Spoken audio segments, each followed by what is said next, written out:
তৃষ্ণা অভয়ারণ্য থেকে বন্যপ্রাণী গায়েব হয়ে যাচ্ছে বন কর্মীদের উদাসীনতায়। চোরা শিকারীরা গায়েব করে দিচ্ছে তৃষ্ণা অভয়ারণ্যের সংরক্ষিত বন্যপ্রাণীদের। কোনো হদিশ নেই তৃষ্ণা অভয়ারণ্যের কর্মীদের। তৃষ্ণা অভয়ারণ্যের জন্য কোটি কোটি টাকা বরাদ্দ হলেও আদৌ এই অভয়ারণ্যের জন্য খরচ হচ্ছে কিনা এই নিয়ে প্রশ্ন চিহ্ন দেখা দিয়েছে। জানা যায় কতিপয় বিট অফিসাররা নামকা ওয়াস্তে কাজ করে খাটিয়ে নিচ্ছে লক্ষ লক্ষ টাকা, এমনই গুঞ্জন রয়েছে।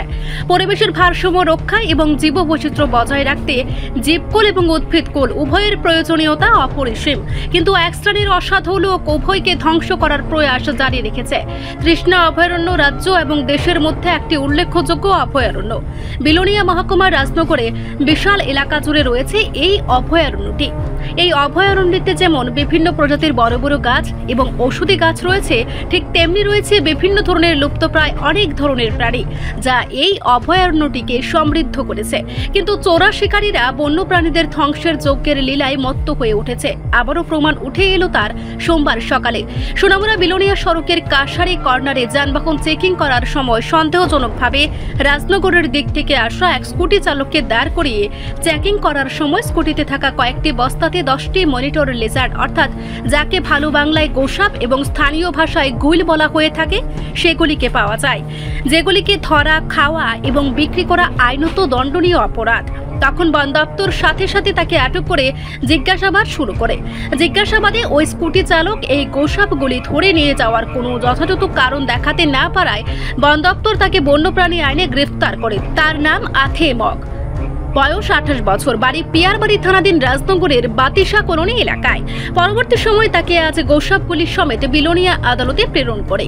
এই বিষয়ে তৃষ্ণা সরকারি বন ও বন্যপ্রাণী সংরক্ষক সুকান্ত সরকার তৃষ্ণা সহকারী বন ও বন্যপ্রাণী সংরক্ষক সুকান্ত সরকার এই বিষয়ে বিস্তারিত তুলে ধরে বললেন, গ্রেফতার হওয়া আথেই মগ জিজ্ঞাসাবাদে জানায় সে বাতিসা এলাকা থেকে এই গোসাপগুলিকে ধরেছে এবং বীরচন্দ্রমন এলাকায় বিক্রি করার জন্য নিয়ে যাচ্ছে। সুকান্ত বাবু আরো জানান, জিজ্ঞাসাবাদে আথেই মগ বন্যপ্রাণী নিধন কাণ্ডে আরো বেশ কয়েকজনের নাম বলেছে, যা তদন্তের স্বার্থে এখন বলা সম্ভব নয় বলে তিনি জানান। তবে এই কাণ্ডে যে একটি চক্র রয়েছে তিনি তার স্বীকার করেন। এই 10টি মনিটর লেজার্ড বা গোসাপের বাজার মূল্য কি এবং কেন ব্যবহৃত হচ্ছে সে সম্পর্কে তেমন কোনো তথ্য তুলে না ধরতে পারলেও শুধু বললেন, জীববৈচিত্র্য রক্ষা এবং পরিবেশের ভারসাম্য রক্ষায় এ ধরনের প্রাণীগুলির বাজার মূল্য নির্ধারণ করা সম্ভব নয়। তিনি আরো জানান, যেহেতু গোসাপগুলি জীবিত রয়েছে তাই আদালতের কাছে আবেদন করা হয়েছে সেগুলিকে পুনরায় তৃষ্ণা অভয়ারণ্যে নিয়ে ছেড়ে দেওয়ার। এখন দেখার বিষয় আদালত এই বিষয়ে কি সিদ্ধান্ত নেয় এবং পাশাপাশি এ ধরনের জীবধারা বিক্রি ও হত্যা করার অপরাধে আথেই মগকে কি শাস্তি প্রদান করেন। কি নাম আপনার? হ্যাঁ, বাড়ি কোনখানে? রাধানগর। কেন ধরছে আপনারে? কেন ধরছে আপনারে? আপনারে কেন ধরছে? আটকেছে কেন?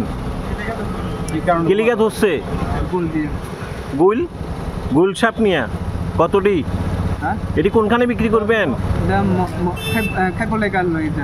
খাইবার লেগা কতটি? 10টা খাইবেন আপনি? আপনি 10টা খাইবার লেগা ধরছেন? কবে থেকে ধরেন এটি? বিক্রি কত হয়? বিক্রি 200 টাকা। 200?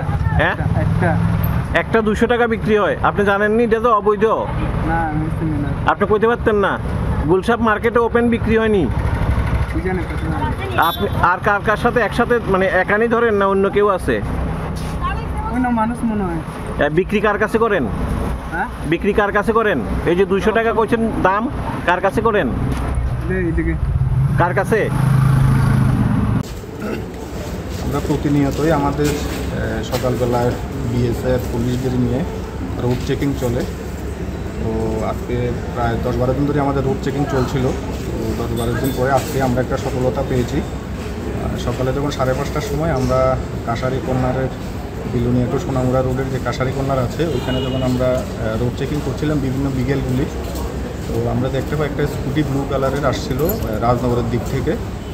তো সাথে সাথে আমরা তাকে দাঁড় করিয়ে চেক করি যে 3টা বস্তা ছিল, বস্তার মধ্যে কী আছে সেটা আমরা চেক করি। তখন সে বস্তাগুলি খুলতে অনীহা প্রকাশ করে। তখন আমরা তাকে প্রেশার ক্রিয়েট করি খোলার জন্য। তো যখন বস্তাগুলি খুলেছিল আমরা দেখতে পাই এখানের মধ্যে 2টা বস্তার মধ্যে 2টা মনিটর লিজার এবং 8টা বস্তার মধ্যে 8টা মনিটর লিজার। সে নিয়ে যাচ্ছিল। পরবর্তী সময় এই যে তার যে কাজ, এই কাজের পরিপ্রেক্ষিতে কোনো ডকুমেন্টস আছে কি না, লিগেল ডকুমেন্টস আমরা তার কাছে যাচাই করি, কিন্তু কোনো ধরনের লিগেল ডকুমেন্টস সে আমাদের দেখাতে পারেনি। তখন আমরা অন দ্য স্পট এগুলি আমরা সিজ করি। সিজ করার পর তাকে আমরা প্রথমে ডিটেন করি, তারপরে আমাদের অফিসিয়ালি যে প্রসেস আছে সবগুলো মেনটেন করে অফিসে নিয়ে গিয়ে তার সাথে জিজ্ঞাসাবাদ করি। জিজ্ঞাসাবাদে সে সেখানেও কোনো ধরনের লিগেল ডকুমেন্টস আমাদের সাবমিট করতে পারেনি। তখন আমরা তাকে অ্যারেস্ট করি।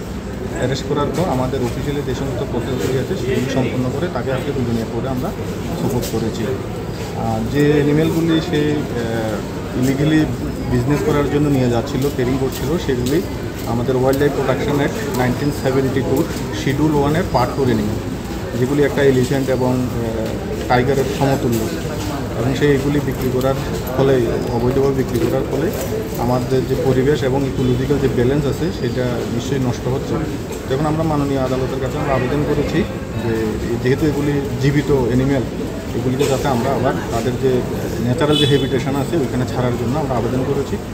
এখন দেখি আমাদের আবেদনের সাথে মাননীয় আদালত এই অ্যানিমেলগুলো কোনখান থেকে চলছে?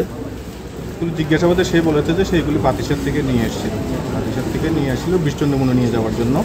এবং জিজ্ঞাসাবাদে সে আরও কিছু লোকের নাম বলেছে। আমরা তদন্তের সাথে এগুলো আমরা এখন আপনাদের সামনে বলতে চাইছি না। আমরা নেক্সট আমাদের যে ফাইনাল যে ইনভেস্টিগেশন সেটা আমরা করবো, করে তাদের বাকি যারা আছে এই কাজের সাথে জড়িত তাদেরকে অ্যারেস্ট করার জন্য। তাহলে স্যার এটার পিছনে একটা চক্র রয়েছে। রিপোর্ট সংবাদ প্রতীক্ষা।